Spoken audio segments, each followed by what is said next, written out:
Hi കൂട്ടുകാരെ, എല്ലാവർക്കും ടിനൂസ് ടീൽസിലേക്ക് സ്വാഗതം. ഇന്ന് നമ്മൾ തയ്യാറാക്കുന്നത് നോൺ വെജ് ഇഷ്ടപ്പെടുന്ന എല്ലാവരുടെയും ഫേവറേറ്റ് ആയിട്ടുള്ള ചിക്കൻ ഫ്രൈ ആണ്. പുറമേ ആവശ്യത്തിന് നന്നായിട്ട് മൊരിഞ്ഞതും എന്നാൽ അകത്ത് നല്ല സോഫ്റ്റ് ആൻഡ് ജ്യൂസി ആയിട്ടുള്ള നല്ല ടേസ്റ്റുള്ള ഒരു ചിക്കൻ ഫ്രൈ ആണിത്. ചിക്കൻ ഫ്രൈ ഉണ്ടാക്കാനായിട്ട് വളരെ എളുപ്പമാണ്, പക്ഷേ അത് ഉണ്ടാക്കുമ്പോൾ ശ്രദ്ധിക്കേണ്ട കുറേയേറെ കാര്യങ്ങളും കൂടെയുണ്ട്. അപ്പോൾ ഈ വീഡിയോ മുഴുവനായിട്ട് ശ്രദ്ധിച്ചിട്ട് നിങ്ങളും തയ്യാറാക്കി നോക്കൂ, നിങ്ങൾക്കും ഉണ്ടാക്കാം ഇതുപോലെ അടിപൊളിയായിട്ടുള്ള ചിക്കൻ ഫ്രൈ. ഇതെങ്ങനെയാണ് തയ്യാറാക്കണമെന്ന് കാണാം.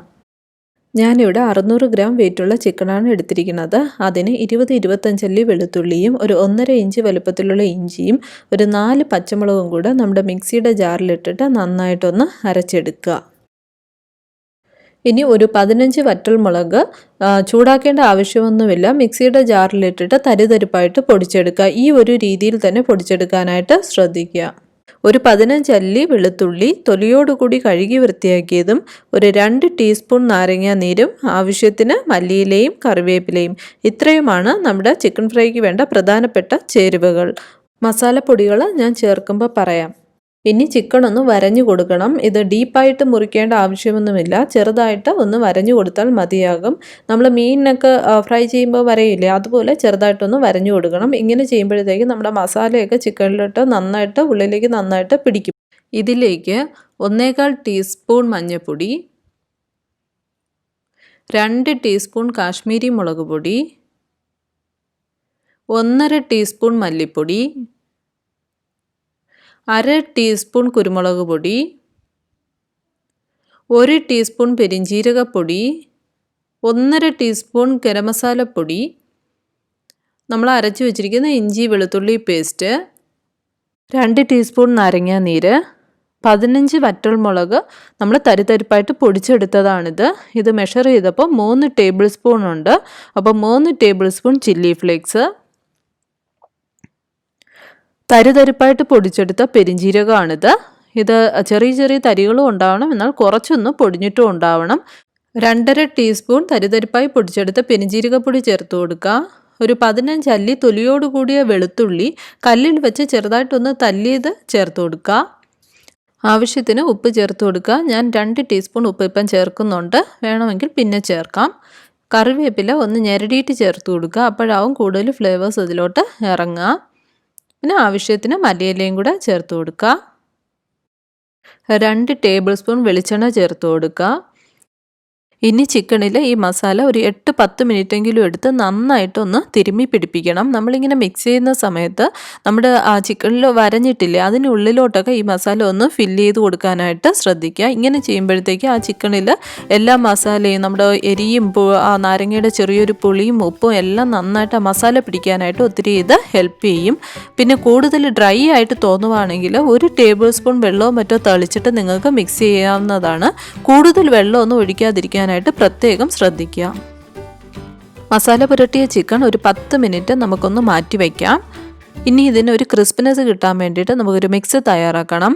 അതിനായിട്ട് ഒരു ബൗളിൽ ഒരു 1.5 ടേബിൾ സ്പൂൺ കോൺഫ്ലോറും 1 ടേബിൾ സ്പൂൺ കാശ്മീരി ചില്ലി പൗഡറും കൂടെ നമുക്കൊന്ന് മിക്സ് ചെയ്തെടുക്കാം.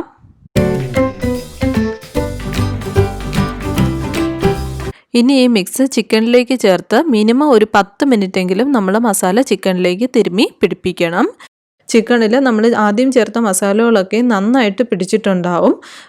ഇപ്പോൾ ഈ ചേർക്കുന്ന കോൺഫ്ലോറിൻ്റെയും കാശ്മീരി മുളക് പൊടിയുടെയും മിക്സ് അതിൻ്റെ മസാലയ്ക്ക് നല്ലൊരു തരിതരിപ്പ് കിട്ടാനും അതോടൊപ്പം തന്നെ നമ്മൾ ചിക്കൻ വറുത്തെടുക്കുന്ന സമയത്ത് നല്ലൊരു കളർ കിട്ടാനും ഒത്തിരി ഹെൽപ്പ് ചെയ്യും. ഇതൊരു നോർമൽ സ്പൈസി ആയിരിക്കും. കൂടുതൽ എരിവ് വേണമെന്നുള്ളവർ മുളക് പൊടിയുടെ അളവ് കൂട്ടിയിടുക. ഈ സമയത്ത് മസാലയിൽ ഉപ്പൊന്ന് ചെക്ക് ചെയ്ത് നോക്കുക. ഉപ്പ് കുറവാണെങ്കിൽ നിങ്ങളുടെ ആവശ്യത്തിനനുസരിച്ച് ഉപ്പ് ചേർത്ത് കൊടുക്കുക. ഞാനിവിടെ ഒരു 1/2 ടീസ്പൂൺ ഉപ്പും കൂടെ ചേർക്കണുണ്ട്. ഇങ്ങനെ ചെയ്യുമ്പോഴത്തേക്ക് ആ മസാലയൊക്കെ ചിക്കനിൽ നന്നായിട്ട് പിടിക്കാനും അതോടൊപ്പം നമ്മൾ വറുത്തെടുക്കുമ്പോൾ നല്ല സ്വാദോടുകൂടി കഴിക്കാനും പറ്റും. മസാല ഡ്രൈ ആയിട്ട് തോന്നുവാണെങ്കിൽ ഒരല്പം വെള്ളം തെളിച്ചിട്ട് നമ്മുടെ മസാല ചിക്കനിൽ തിരുമ്മി പിടിപ്പിക്കാവുന്നതാണ്.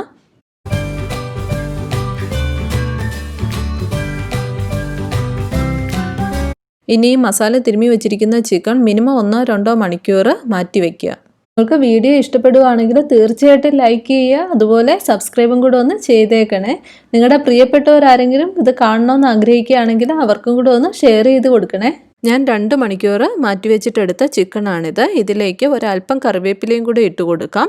ഇത് വറുത്തെടുക്കുന്ന സമയത്ത് ഒരു ഭംഗി ഉണ്ടാവും. ചൂട് കട്ടിയുള്ള ഒരു ചീനച്ചട്ടിയിൽ എണ്ണ ചൂടാകാനായിട്ട് വയ്ക്കുക. നമ്മൾ ചിക്കൻ ഫ്രൈ ഉണ്ടാക്കാനായിട്ട് നമുക്ക് വളരെ കുറച്ച് എണ്ണയിൽ നമുക്ക് ഫ്രൈ ചെയ്തെടുക്കാനായിട്ട് സാധിക്കും. ഇത് ഒരു മീനൊക്കെ ഫ്രൈ ചെയ്തെടുക്കുന്നതിനെക്കാട്ടി ഒരല്പം എണ്ണ കൂടി മാത്രമേ ഞാൻ എടുത്തിട്ടുള്ളൂ. ഞാനീ പറയുന്ന കാര്യങ്ങൾ ശ്രദ്ധിച്ചിട്ട് തയ്യാറാക്കിയാൽ നിങ്ങൾക്കും വളരെ കുറച്ച് എണ്ണയിൽ തന്നെ ചിക്കൻ ഫ്രൈ ഉണ്ടാക്കിയെടുക്കാനായിട്ട് സാധിക്കും. സ്റ്റൗ ആദ്യം ഒരു മീഡിയം ഫ്ലെയിമിൽ വയ്ക്കുക. അതിനുശേഷം ചൂടായി കിടക്കുന്ന എണ്ണയിലിട്ട ചിക്കൻ ഒരു 5-6 മിനിറ്റിന് ശേഷം നമ്മൾ ഒരു തവി കൊണ്ട് മറിച്ചിട്ട് കൊടുക്കുക. ഇത് ബ്രോയിലർ ചിക്കൻ ആയതുകൊണ്ടാണ് നമുക്ക് പെട്ടെന്ന് തന്നെ കുക്കായി കിട്ടുന്നത്. നാടൻ കോഴിയാണെങ്കിൽ സമയം കൂടുതലെടുക്കും. ഈ സമയത്ത് ഫ്ലെയിം സിമ്മിലാക്കി ഒരു അടപ്പ് കൊണ്ട് മൂടി 10-12 മിനിറ്റ് അത് വേകാനായിട്ട് വയ്ക്കുക. ചിക്കനിൽ നിന്ന് തന്നെ ആ വെള്ളമൊക്കെ ഇറങ്ങിയിട്ട് അത് വെന്ത് വന്നോളും. 12 മിനിറ്റിന് ശേഷം അടപ്പ് തുറന്ന് ചിക്കൻ ഒന്ന് മറിച്ചിട്ട് കൊടുക്കണം. ഇനി നമുക്ക് മറുഭാഗവും കൂടെ ഇതുപോലെ വേവിച്ചെടുക്കണം. അതുകൊണ്ട് വീണ്ടും അടപ്പ് കൊണ്ട് മൂടി 12 മിനിറ്റും കൂടെ ഇത് കുക്ക് ചെയ്തെടുക്കണം. ഈ സമയത്തൊക്കെ ഫ്ലെയിം എപ്പോഴും സിമ്മിലായിരിക്കണം, അത് പ്രത്യേകം ശ്രദ്ധിക്കുക. ഒരു 10-12 മിനിറ്റിന് ശേഷം അടപ്പ് തുറന്ന് ചിക്കൻ ഒന്ന് 3-4 മിനിറ്റ് തിരിച്ചും മറിച്ചും ഇട്ടൊന്ന് മൊരിയിച്ചെടുക്കണം. ഈ സമയത്ത് നമുക്കൊരു മീഡിയം ഫ്ലെയിമിൽ വയ്ക്കാം. മീഡിയം ഫ്ലെയിമിൽ വെച്ചിട്ട് ഒന്ന് മൊരിയിച്ചെടുക്കുക. ഉണ്ടോ, നമ്മളെ കാണുമ്പോൾ തന്നെ അറിഞ്ഞൂടെ, നല്ല അടിപൊളി സൂപ്പർ ടേസ്റ്റുള്ള ചിക്കൻ ഫ്രൈ ആണ്. തീർച്ചയായിട്ടും നിങ്ങൾ ഉണ്ടാക്കി നോക്കണം. കണ്ടോ, എണ്ണയൊക്കെ വളരെ കുറച്ച് മാത്രമേ പിടിച്ചിട്ടുള്ളൂ. ഇത് നമ്മൾ ഒഴിച്ച എണ്ണയുടെ ഏകദേശം എണ്ണ അതിൻ്റെ അകത്തുണ്ട്. വളരെ കുറച്ച് എണ്ണ മാത്രമേ നമുക്കത് ഫ്രൈ ചെയ്യാനായിട്ട് വേണ്ടി വന്നിട്ടുള്ളൂ. ചിക്കൻ വറുത്തെടുത്തതിന് ശേഷം എണ്ണയിൽ എന്തെങ്കിലും മസാലപ്പൊടികൾ ഉണ്ടെങ്കിൽ എല്ലാം തന്നെ നന്നായിട്ട് കോരിയെടുക്കാനായിട്ട് ശ്രദ്ധിക്കുക. അല്ലെങ്കിൽ അടുത്ത സെറ്റ് ചിക്കൻ ഇടുമ്പോഴത്തേക്ക് ഈ മസാലപ്പൊടികൾ എണ്ണയിൽ കിടന്ന് കരിഞ്ഞു പോകാനുള്ള സാധ്യതയുണ്ട്. ബാക്കിയുള്ള എണ്ണയിൽ രണ്ടാമത്തെ സെറ്റ് ചിക്കനും കൂടെ ഇട്ട് ഫ്രൈ ചെയ്തെടുക്കാം. പിന്നെ നമുക്ക് ഇത്ര തന്നെ എണ്ണ മതിയാകും ഇത് ഫ്രൈ ചെയ്തെടുക്കാനായിട്ട്. ഫ്രൈ ചെയ്യാൻ ഇടുന്ന സമയത്ത് ആ മസാലകളൊക്കെ അതിൽ കുറച്ചും കൂടെ ഒന്ന് പിടിപ്പിച്ച് വെച്ചേക്കാനായിട്ട് ശ്രദ്ധിക്കുക. വരഞ്ഞിട്ടില്ല, അതിനുള്ളിലോട്ടൊക്കെ ഒന്ന് ഫില്ല് ചെയ്ത് വെക്കാനായിട്ട് ശ്രദ്ധിക്കുക. മുന്നേ പറഞ്ഞ രീതിയിൽ തന്നെ രണ്ടാമത്തെ സെറ്റ് ചിക്കനും കൂടെ ഞാൻ ഫ്രൈ ചെയ്തെടുത്തിട്ടുണ്ട്. നമ്മൾ ചിക്കൻ മാരിനേറ്റ് ചെയ്ത് വെച്ചിരുന്ന ആ ബൗളിൽ കുറച്ച് മസാലപ്പൊടികളും കൂടെ കാണും. അപ്പോൾ അതും കൂടെ നമുക്ക് എണ്ണയിലിട്ടിട്ട് ഫ്രൈ ചെയ്തെടുക്കാം. ആ മസാലപ്പൊടികളും കൂടെ ചിക്കൻ്റെ മുകളിൽ ഇടുമ്പോഴായിരിക്കും ആ പെർഫെക്റ്റ് ചിക്കൻ ഫ്രൈ നമുക്ക് കിട്ടുന്നത്.